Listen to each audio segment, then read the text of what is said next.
사람들은 자신의 삶에서 깜짝 놀랄 만한 기적들이 일어나기를 바랍니다.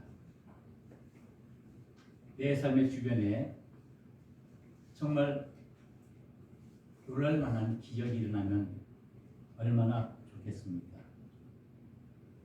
인간의 능력으로 불가능한 것이 이루어지는 것을 우리는 보통 기적이라고 말하지요.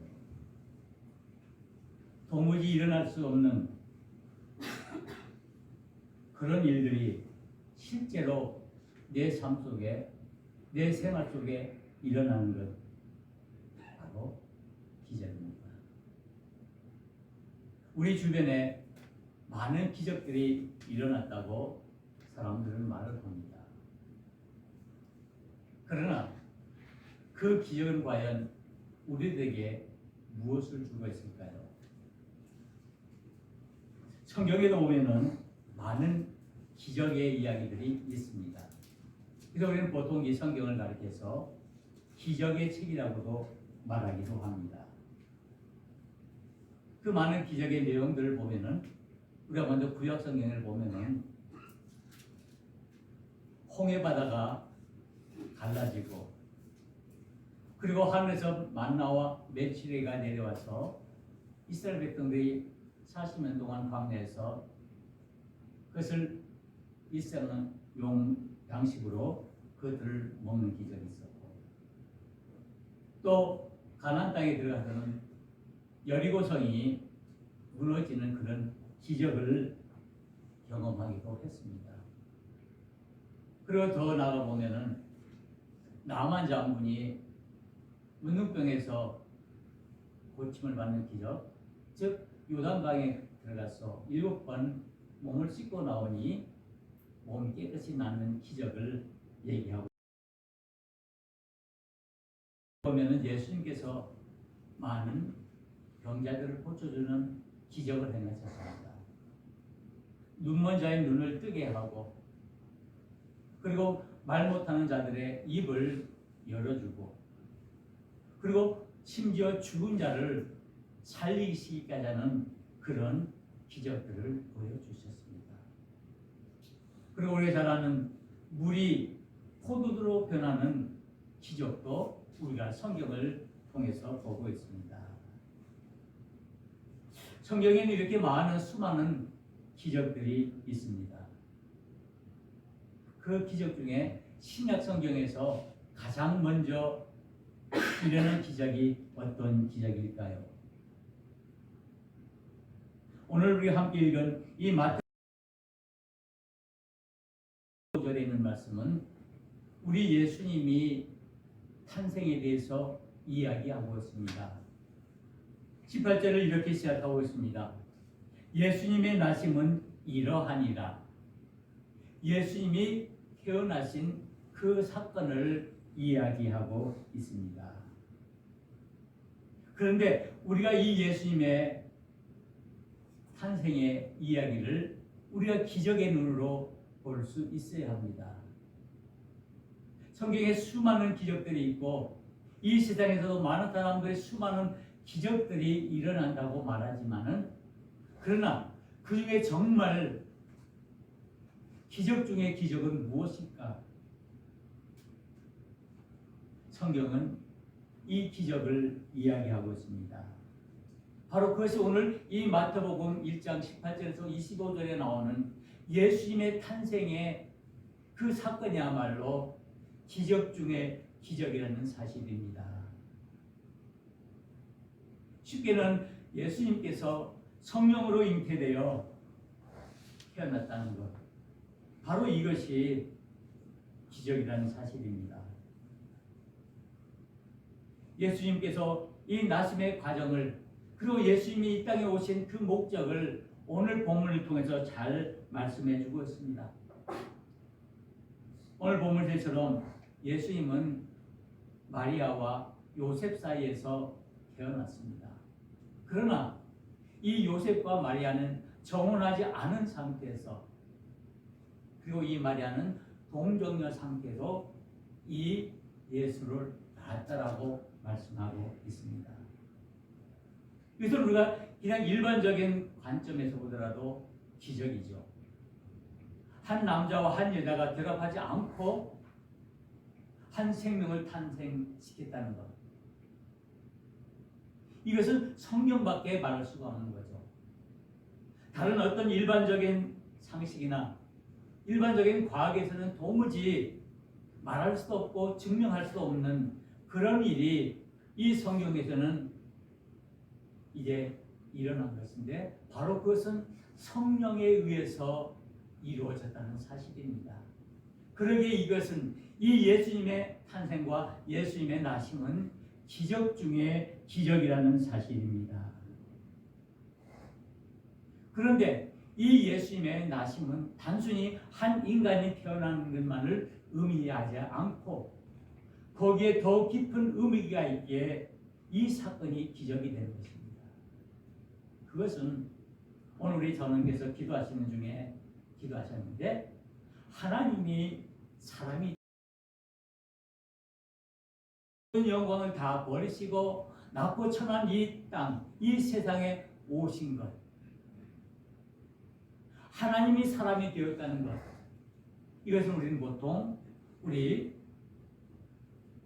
신학적인 용어로는 성육신이라고 말합니다.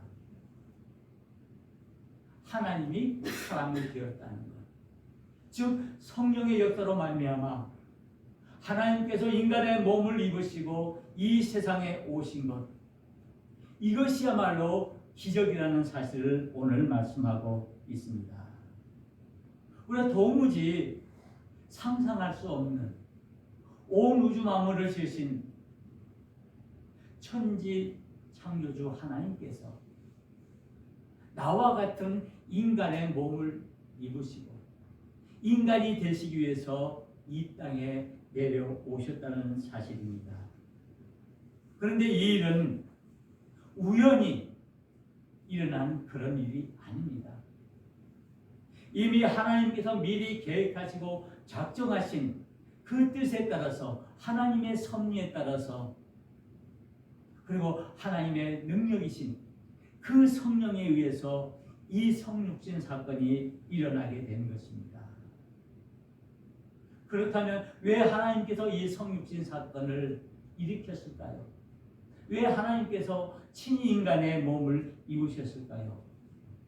그것은 우리 인간들을 죄에서 구원하시기 위함이라고 말씀하고 있습니다. 하나님의 긍휼로 말미암아 죄로 인해서 온전히 멸망당하고 죽을 수밖에 없는 우리 인간들, 저와 여러분들을 구원하시기 위해서 하나님께서 친히 자신이 스스로 인간이 되어서 이 세상에 내려오셨다는 사실입니다.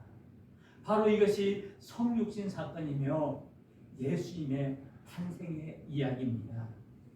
그래서 이 기적이야말로 우리 모든 믿음의 사람들에게 하나님의 가장 귀한 선물로 우리에게 주신 가장 큰 기적이라는 사실입니다.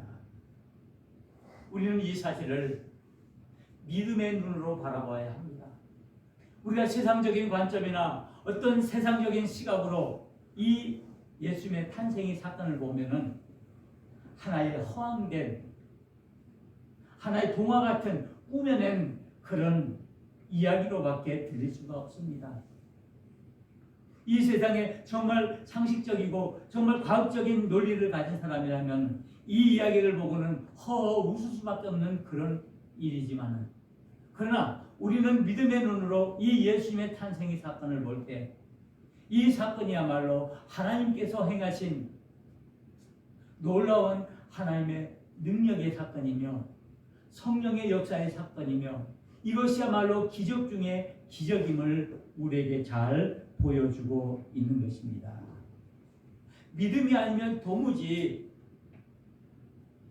이해할 수 없는, 도무지 믿을 수 없는 그런 사건입니다. 바로 이 믿음이야말로 우리의 믿음의 시작이 되는 것입니다. 여러분들, 예수님께서 동정녀에 탄생하심을 믿습니까?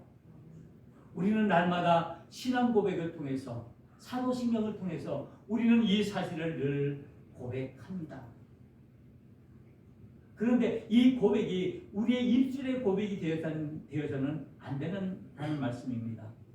그저 형식적으로, 의식적으로, 의례적으로 예수님이 동정녀 마리아 탄생했다는 사실을 우리가 마음속으로는 믿지 못하면서 의아해하면서 과연 그럴 거라는 마음을 가지면서 우리가 입술로만 이 사도신경을 신앙 고백을 한다면 우리는 그 믿음이 참된 믿음이 될 수가 없습니다. 저와 여러분들이 날마다 주일마다 예배를 드리면서 하나님 앞에 드리는 이 사도신경, 이 신앙 고백이야말로 우리의 신앙의 모든 핵심이며, 그리고 그 중에 바로 예수님의 탄생하심이 하나님의 사람이 되시는 이 성육신 사건이 우리 믿음의 시작이라는 사실을 우리가 믿음으로 고백해야 합니다. 우리가 이 말씀을 아멘으로 우리가 응답할 때 우리의 믿음이 온전히 설 수가 있게 되는 것입니다. 그래야 우리는 진정으로 하나님이 우리를 향한 하나님의 뜻을 분별할 수 있고 깨달을 수가 있게 되는 것입니다.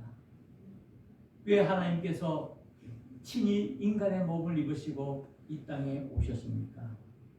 예수님이 이 땅에 오신 목적, 그것은 우리가 잘 아는 것처럼 우리들을 구원하시기 위함입니다. 우리에게 참된 새 생명을 주시기 위해서 오신 것입니다. 죄와 허물로 죽을 수밖에 없는, 우리가 영영 형벌받을 수밖에 없는 우리들을 하나님께서는 우리를 구원해 주시기 위해서 하나님께서 이 땅에 내려 오신 것입니다. 그래서 우리는 이 대림절에 우리를 구원하시기 위해서 이 아기 예수님을 우리가 사모하는 마음으로, 기도하는 마음으로 기다리고 있는 것입니다.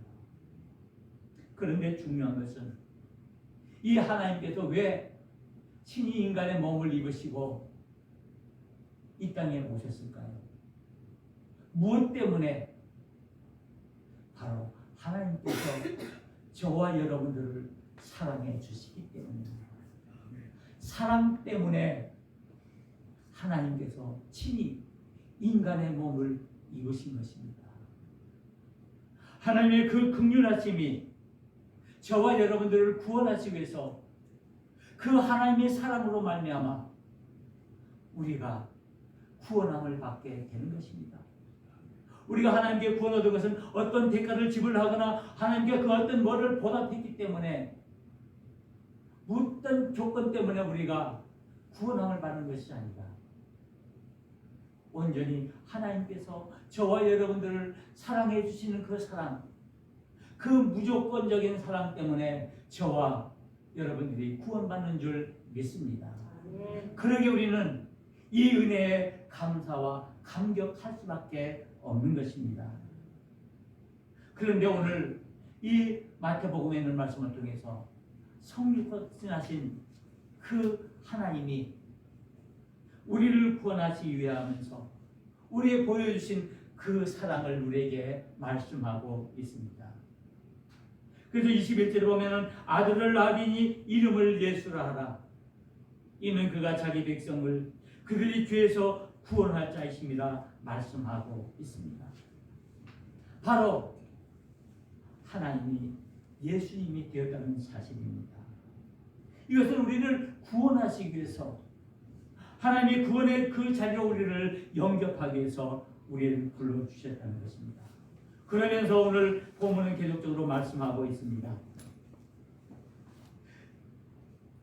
보라, 처녀가 잉태하여 아들을 낳을 것이요 그의 이름은 임마누엘이라 하리라 하셨으니, 이를 번역한즉 하나님이 우리와 함께 계시다 합니다. 성육신하신 하나님의 이름이 우리에게 임마누엘로 오셨다는 것입니다. 바로 임마누엘 하나님으로 우리와 함께 하신다는 것입니다. 이 임마누엘은 오늘 말씀하는 것처럼 하나님이 우리와 함께 계시다는 말씀입니다. 하늘의 모든 영광을 다 버리시고 우리 속으로 우리와 함께 하시기 위해서 우리에게 오신 것입니다. 이 세상 속으로, 이 죄악 속으로 고통과 눈물과 아픔이 있는 이 세상 속에 오셔서 친히 그 하나님께서 우리와 함께 해주시면서 우리를 대신해서 십자가 위에서 죽으시고 희생당하신 그 사랑으로 말미암아 우리가 구원받은 줄 믿습니다. 우리가 그 은혜를 입었기에 이제 우리는 이 하나님의 그 은혜를 우리가 감격해야 한다는 말씀입니다. 바로 성육신 하나님은 우리에게 임마누엘 하나님으로 우리에게 다가오셨습니다. 하나님은 사랑이십니다.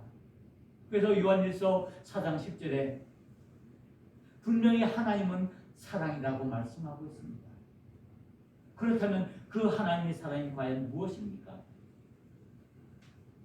하나님의 사랑은 죄인된 우리를 구원하시기 위해서 우리를 위해서 모든 것을 내어주신 하나님의 사랑입니다. 그래서 하나님께서는 우리의 구주가 되어 주셨습니다.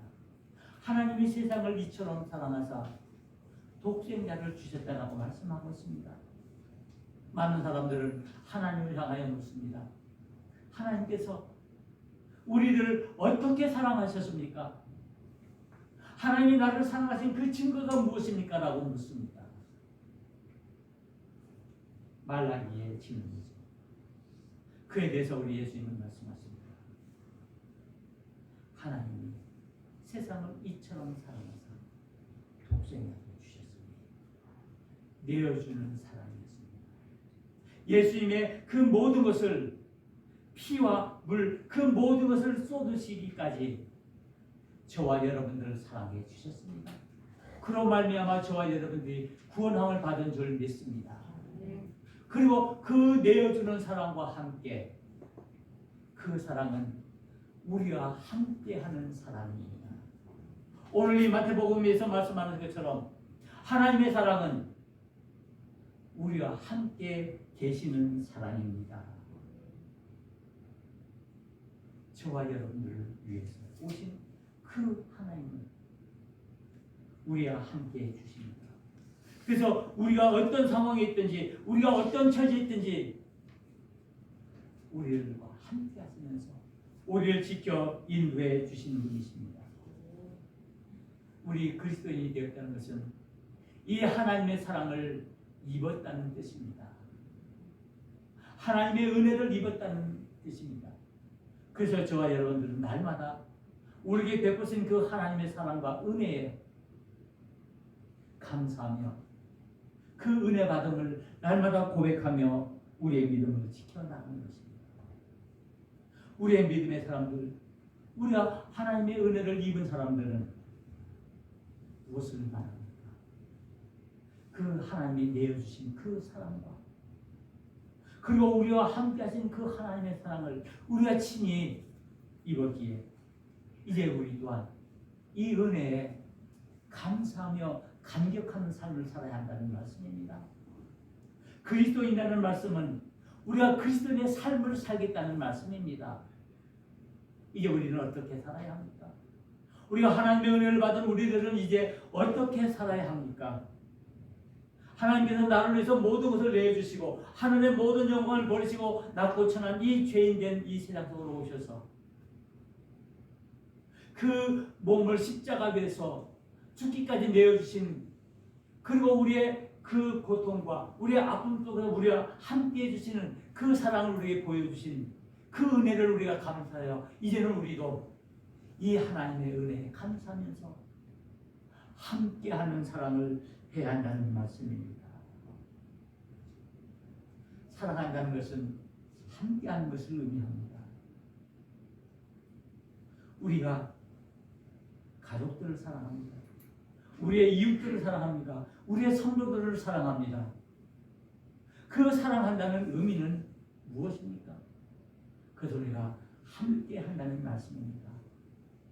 기쁜 일이 있을 때만이 아니라 즐거운 일이 있을 때만이 아니라 슬프고 아프고 어려운 일이 있을 때도 함께 아파하고 함께 슬퍼하고 함께 눈물을 흘리는 것입니다.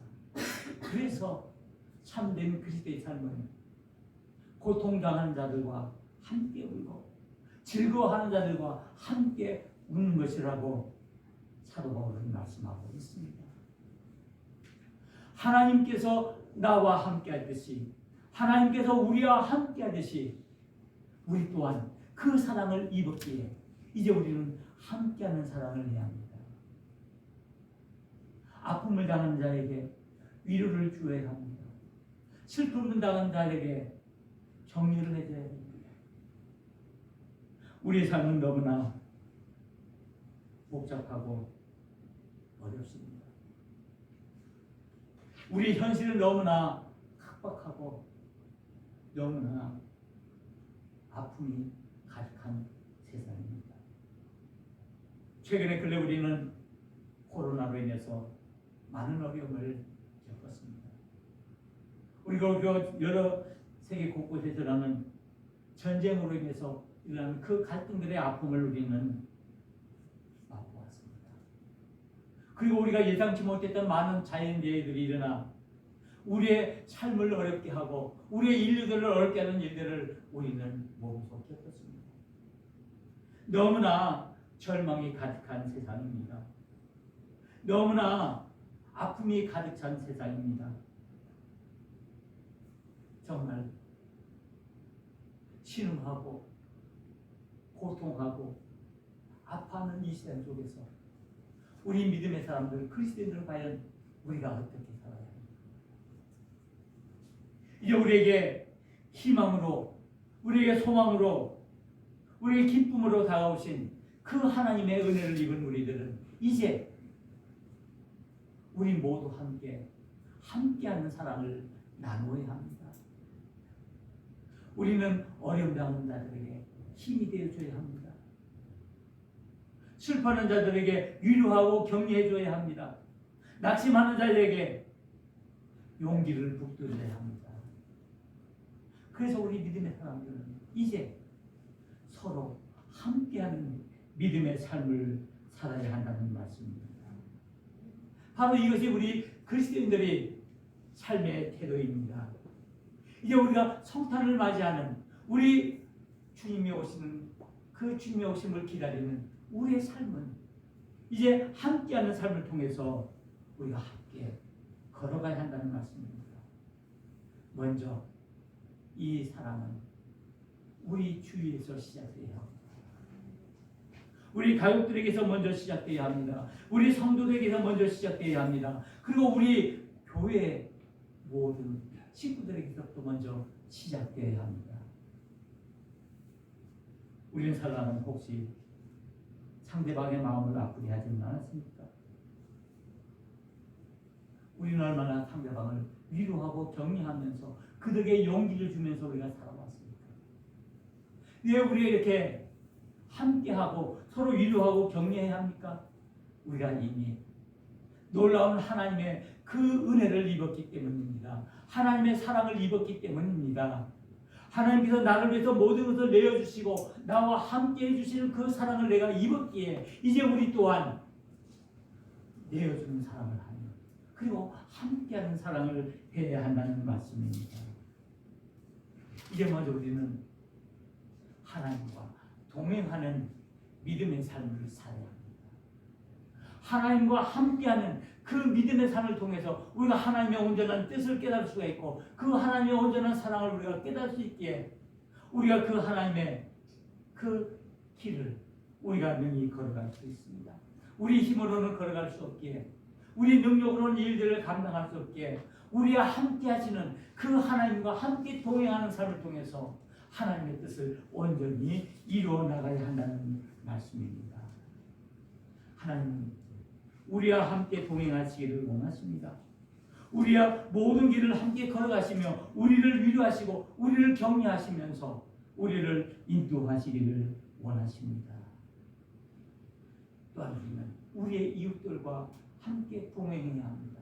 우리의 믿음의 사람들과 함께 동행하는 삶을 통해서 하나님의 뜻을 온전히 이루어나가야 하는 것입니다. 바로 우리가 함께하는 삶 속에서 우리는 참된 기적을 맛볼 수가 있습니다. 하나님께서 우리를 향해서 내려오신 그 구원의 은혜를 우리가 감사하면서 이제 우리 또한 이 믿음을 따라서 우리의 믿음을 온전히 지켜나가야 합니다. 이제 우리 주님을 우리가 영접해야 합니다. 영접하는 자 곧 그의 이름을 믿는 자들에게는 하나님의 자녀가 되는 권세를 주셨다라고 요한복음 1장 12절에 분명히 말씀하고 있습니다. 예수 그리스도를 영접하는 자, 이 예수 그리스도를 내 마음속에 내 심령 속에 모시고 그 하나님과 동행하며 그 하나님이 걸어가신 그 길을, 그 십자가의 길을 우리가 능히 걸어나갈 때 그 속에서 우리는 하나님의 능력을 입을 수 있다라는 말씀입니다. 하나님은 우리를 사랑하십니다.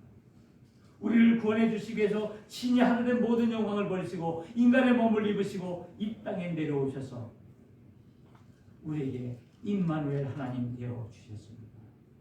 그 임마누엘 하나님 되시는 그 하나님께서 오늘 이 시간 저와 여러분의 삶 속에 함께 계실 줄 믿습니다. 그래서 이 하나님과 함께 동행하는 삶을 통해서 친히 우리 또한 하나님의 사랑을 온전히 행하고 절망과 슬픔과 아픔으로 가득 차 있는 이 세상 속에서 우리 믿음의 사람들로서 하나님 나라의 소망과 하나님 나라의 기쁨을 함께 누릴 수 있는 귀한 믿음의 식구들이 되시기를 주의 이름으로 간절히 축원합니다. 하나님은 우리와 함께 하십니다. 기도하시겠습니다. 은혜로우신 하나님